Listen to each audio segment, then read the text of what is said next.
भाऊ भाऊ असतो आणि बहीण बहीण असते. बहिणीच्या जीवनातलं समर्पण सांगू तुम्हाला, ज्ञानोबरायांना सुद्धा 5 वर्षाच्या मुक्ताबाईच्या आशीर्वादानं ज्ञानेश्वरी लिहिता आली हो.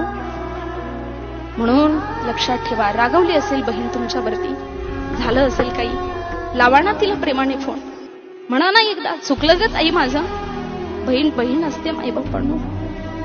कारण आपल्या आईनंतर आपल्या आई इतकं प्रेम करणारी या जगात दुसरी जर कोणती जागा असेल ना, ती फक्त बहीण असते. आणि आपल्या बापानंतर आपल्या बहिणीवरती प्रेम करणारा जर दुसरा कोणता व्यक्ती असेल ना या जगाच्या पाठीवरती, तर तो आपला भाऊ असतो. भाऊ. म्हणून काहीही असू द्या, भावाचं चुकलं तर बहिणीने माफी मागावी, बहिणीचं चुकलं तर भावानं त्या ठिकाणी माफ करून टाकावं. बहीण भावाचं नातं ज्ञानोबराई मुक्ताई सारखं जपावं.